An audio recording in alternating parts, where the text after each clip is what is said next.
Oke, baik, kita lanjutkan ya. Writing function with parameter and return value. Jadi kita konteksnya di sini adalah menuliskan ya, menulis fungsi, di mana fungsi ini tidak fungsi kosongan tetapi memiliki parameter dan nilai kembalian.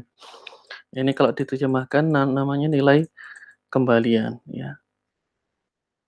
Suatu nilai yang harus dikembalikan dari fungsi ke variabel yang ingin dicetak nantinya. Oke, akan kita bahas lebih lanjut lagi kemarin ya. Dan hari ini parameter yang namanya parameter formal dan parameter aktual. Oke, next ya. Secara umum ya, fungsi memerlukan nilai masukan ya. Ini ya. Biasanya kita masukkan nilai X, A, B, C, D, dan lain sebagainya yang isinya itu adalah berupa variabel atau variabel berinteger ya, variabel bertipe float ya, atau string atau variabel array ya. Nah, nilai masukan ini akan diolah oleh fungsi ya, dalam fungsi dan sehingga nanti hasil akhirnya itu akan menjadi sebuah nilai ya, ada dan di dalam fungsi ini ada return value-nya ya, ada return value-nya yang nanti bisa dikeluarkan ya nilainya. Nah, fungsi inilah yang dianggap sebagai black box ya, kotak hitam. Kenapa kotak hitam? Karena dia terpisah oleh baris kode yang lain ya, baris kode yang lain, seolah-olah function ini seperti bayangan ya, seperti kotak hitam yang kita nggak tahu isinya itu apa, tetapi kita bisa memanggilnya gitu, dan dia bisa memberikan nilai kembalian ya, dan mengolah data inputan kita. Nah, ini kalau saya singgung sedikit masalah machine learning, itu seperti itu. Jadi kita masukkan sesuatu ya, parameter atau fitur ya, atau ciri-ciri, karakteristik ya dari sebuah data dimasukkan ke dalam fungsi. Fungsi itu kan bisa jadi sebuah machine learning ya kan, kalau kita konteksnya ya, konteksnya di dalam, machine learning, nah nanti dia akan keluar output. Output itu bisa berupa prediksi, berupa, eee, apa namanya, prediksi tren, prediksi label, dan lain sebagainya. Nah, ini saya kembali lagi ke dalam function ya. Jadi inilah, sekilas ya, jalur untuk, sebuah nilai input itu akan dimasukkan ke fungsi dan bisa mengeluarkan output, ya. Oke. Contoh pertama ya, contoh pertama kita buat dulu ya, ini menjumlahkan 2 bilangan. Kita buat fungsi sederhana dulu dengan struktur def ya, function name-nya apa, parameter name 1 dan parameter name 2. Kenapa 2? Karena kita ingin menjumlahkan 2 bilangan. Lakukan penjumlahan terhadap kedua parameter format tersebut. Hati-hati, di dalam, function ya, itu kita punya sebelahnya itu adalah parameter formal ya. Ini parameter formal, ini juga parameter formal ya, yang, kaitannya dia akan menerima, parameter dari parameter aktual. Ya, nanti kita bahas lagi. Lalu di def function tadi itu akan bisa memberikan return value, nilai kembalian hasil penjumlahannya. Lalu, terlepas dari blok kode ini ya, kita buat variabel, 2 variabel yaitu A dan B.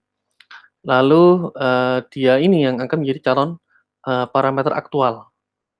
Nah, selanjutnya di baris berikutnya kita panggil fungsi ya, lalu kita masukkan parameter aktual ke dalam, pemanggilan fungsi yang sudah kita panggil tadi, dan otomatis akan keluar hasilnya.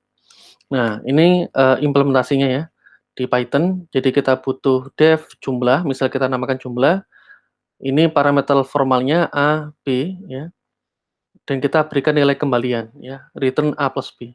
Nah, di sini ya, ini terpisah ya, jadi, kita cetak dulu, diberikan keterangan, jadi user diperintahkan untuk memasukkan nilai A, lalu input ya, ditampung di dalam variabel A sebagai, bilangan pertama dan juga masukkan bilang B, lalu, kita jumlahkan. Nah, kita bisa buat variabel jum misal, lalu kita panggil function jumlah, lalu kita masukkan parameter aktual ini sehingga nanti bisa diterima oleh parameter formal. Dan akhirnya dia bisa dicetak ya. Ini dicetak dan keluarlah hasilnya antara 4 ditambah 7 adalah 11. Ya, ini kalau adik-adik biasa membuat jumlahan misal, kan biasanya kita bisa membuat penjumlahannya ada di sini ya. Misal kita buat, C sama atau jum ya, jum sama dengan A plus B print jum. Nah, ini kan biasanya seperti itu. Nah, ini sangat disayangkan kalau, kenapa? Karena, kita tidak bisa memanfaatkan kembali operasi penjumlahan ini. Bisa jadi nanti kalau ada, operasi penjumlahan yang di lain, itu kita harus harus membuat lagi. Jadi kalau ada function seperti ini, kita tinggal panggil nama function-nya, gitu. Nomor 2, ya, menentukan bilangan terkecil, ya. Ini sama, ya, def function name sama parameter name sebagai alat pembandingannya yaitu A dan B nanti. Nah, di sini ada kondisinya, jika A kurang dari B, maka nilai return-nya adalah yang bilangan terkecilnya itu A, else-nya adalah, jika parameter A itu lebih besar dari B, maka yang dipilih ada parameter name 2 atau B. Nah, buat the variable nanti ya kita inputkan nilai A dan B sebagai calon parameter aktual, lalu kita tinggal panggil fungsi yang ada di atasnya tadi. Nah, kita lihat di implementasinya ya, kita buat dulu, function namanya minimum, lalu kita cek dulu ya, kita buat rule jika A dikurang B maka yang dikembalikan adalah nilai A karena dia yang paling minimum. Sebaliknya itu adalah B. Seperti tadi kita sediakan kotak input A, kita sediakan kotak input B, dan kita panggil function-nya, function minimum, dan kita masukkan A dan B sebagai parameter aktual. Ya, sebagai parameter aktual, dan dia dapat diterima oleh parameter formal. Maka di return masing-masing nilai dan dia keluar hasilnya ya. Misal 10 apakah lebih atau 10 apakah lebih besar dari 5? Ya. Maka ketika dicek di sini apakah 10 itu kurang dari B, itu tidak. Maka yang muncul adalah, yang masuk kondisi adalah else sehingga yang di-return nilainya B, yang B adalah 5 ya. Oke. Nomor 3, menukar posisi bilangan. Ya, ini cukup menarik, cukup mengasah logika kita, bagaimana menukar bilangan yang asalnya misal A itu nilainya 1, B itu nilainya 2. Bagaimana kita menukar A sama dengan 2, B sama dengan 1. Nah, ini kita bahas. Seperti biasanya ya, tadi kita buat function name-nya juga untuk variabel A dan B ya. Lalu kita lakukan ya penukaran posisi dengan cara apa? Kita buat dulu variabel baru ya. Sebagai variabel temporary, variabel sementara, penampung gitu ya. Variabel temporary, lalu kita tampung ya, variabel Z ini akan ya, Z ini akan menampung variabel A ya. Jadi kita umpamakan ya, angka 1 itu disimpan di sini. Ya, lalu, parameter NIM1 atau A itu adalah nilainya sekarang diubah nilainya adalah sebesar nilainya B. Jadi B ini ditampung di A. Nah, yang akhir ya, parameter NIM2 atau B itu akan menampung nilai Z. Nah, Z ini kan kembali di sini.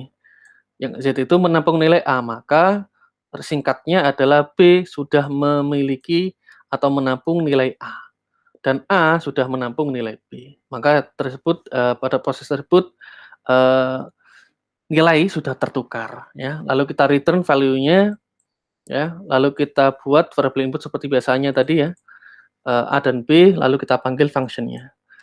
Nah, ini alur logikanya yang saya jelaskan tadi. Jadi misal kita punya angka 88 dan 77. Nah, bagaimana cara menukarnya biar A itu 77, B-nya 88? Maka kita butuh satu variabel penampung dulu. Lalu kita kondisikan ketika Z sama dengan A, kita asumsikan nilai variabel Z itu, menyimpan nilai A. A itu berapa? 88. Maka dia akan dikirim ke sini, ya. Lalu, ditukar lagi, A itu menyimpan nilai B, B itu berapa nilainya? Oh di sini 77, maka A menyimpan nilai 77. Lalu di proses berikutnya terakhir ya, B sama dengan Z, artinya, eee, variabel B ini akan menyimpan nilai Z yang didapat dari sebelumnya. Sehingga, finalnya A sudah menyimpan nilai 77, B menyimpan nilai 88, dan Z ini tidak digunakan karena hanya sebagai variabel sementara, gitu. Oke, ini implementasinya di Python. Kita buat dulu fungsinya def tukar misal, di sini ada parameter formal, ini condition-nya ya, penukaran, proses penukaran tadi yang sudah saya jelaskan, jangan lupa di-return. Lalu kita buat kotak inputnya A dan B ya, lalu kita tampilkan dulu posisi bilangan sebelum ditukar, dan setelah ya di sini ya, setelah ditukar. Kita panggil function tukar. Ya, tukar dipanggil sehingga dia akan menukar yang asalnya posisinya A itu 88, dia berubah menjadi 77, yang B 77 menjadi 88. Oke. Nomor 4 ya, menampilkan berbagai tipe nilai inputan. Nah, ini adik-adik harus disadari bahwa, kita tidak selalu berhadapan dengan eee eee, variabel yang bertipe integer saja, float saja, atau string saja, tetapi memungkinkan kita berhadapan banyak tipe variabel. Maka dari itu function di dalam Python itu juga bisa menerima atau memproses, nilai inputan berbagai tipe data ya, atau berbagai tipe variabel. Nah, ini, kita analogikan, di sini kita punya misalnya nanti kita sediakan 3 inputan ya, variabel, tipenya integer, float, ya, dan string, menjadi calon parameter aktualnya nanti. Nah, tapi sebelumnya kita buat dulu function-nya. Nah, ini hanya function ini hanya untuk melakukan return value saja, ya, untuk mengembalikan nilai yang sudah dikirim sebelumnya, ya. Kita lihat, jadi misalnya kita punya, function tampil ya, A, B, C. Nah, kita masukkan isi user ya, masukkan bertipe integer, float, atau kalimat ya. Ini masukkan ya, kalau integer 40, kalau float 4,674 ya. Kalau kalimat bisa, "Saya adalah mahasiswa sains data," gitu ya. Nah, di sini kita, manfaatkan function tampil ya, kita kirim ke sini ya, sebagai parameter aktualnya, lalu dia akan memanggil ke sini dan mengembalikan semua nilai return ABC ini, dan akan dicetak ya, show, maka muncul 40, 4,674 dan, string, "Saya adalah mahasiswa sains data," ya, itu. Terakhir ya, untuk yang writing function with parameter return value, memanggil fungsi ke dalam fungsi lainnya. Oh, ini memungkinkan. Jadi, fungsi itu tidak hanya tidak berdiri sendiri, tapi kita bisa memanfaatkan fungsi yang sudah didefinisikan itu dipanggil oleh fungsi lain. Nah, ini sebagai contoh, buat 3 function menggunakan the function name ya, parameter ya, cukup 1 parameter saja. Parameter pertama untuk pemeriksaan bilangan ya, apakah terdapat dalam array, ya kita cek dulu nanti, misal saya masukkan 1, sedangkan di dalam array tadi ada angka 0, 5, 7, 3, 2, 1, 5 ya. Nanti dicek ada enggak 1 ya. Lalu function kedua untuk menampilkan keterangan, apakah bahwa angka ada dalam array. Sedangkan function ketiga untuk menampilkan angka tidak ada dalam array. Nah, jadi nanti seperti if else, hanya saja proses print-nya itu harus memanggil sebuah function nanti ya. Oke. Lalu panggil function kedua dan ketiga di dalam function pertama. Ya, ini instruksinya. Jadi panggil function kedua dan ketiga di dalam function pertama. Jadi the function nanti kita punya, function ketiga, ya. Oke, ya. Yang terakhir kita panggil function pertama dan dia akan mencetak nilainya. Nah, ini implementasinya ya. Jadi disediakan dulu 3 function di sini. Ini function utamanya yang mengatur, yang mengecek apakah suatu nilai yang diinputkan oleh user itu ada di dalam array ya. Jika nilai yang kita inputkan itu ada dalam array ya, if A in angka, maka berikan flag. Nah, flag itu artinya apa ya, tanda atau bendera yang artinya, ini ada loh gitu ya. Ini biasa di dalam, pemrograman ya, flag, berikan nilai 1. Lalu Ketika flag 1 ya, dia akan memanggil array access ya. Dia akan memanggil function yang lain yang namanya array access. Ya ini kita buat terserah namanya. Lalu, kondisi lainnya kalau memang bilangan yang kita input-kan tidak ditemukan dalam array, kita panggil array not exist ya, kita panggil di sini. Ya, isinya kalau yang array exist muncul keterangan ya, angka ada dalam array, kalau tidak ada maka angka tidak ada dalam array-nya. Kalau ini flag-nya 1, kalau ada, kalau tidak ada flag-nya 0. Maka ketika kita masukkan angka 4 ya, di dalam ini dicek, oh 4 ada, maka muncul angka ada dalam array. Angka ada dalam array ini adalah miliknya function array exist yang dipanggil dalam sini. Ya. Jadi benderanya 1, penandanya 1, dan ini menandakan memang ada. Nanti kalau mau kita masukkan 0 ya, kita masukkan 0 ya pastinya nanti dilempar ke array not exist, tidak ada. Karena, tidak ada dalam array. Oke. Nah, itu dulu untuk writing function with parameter return value, akan kita bahas lagi nanti untuk function with library ya.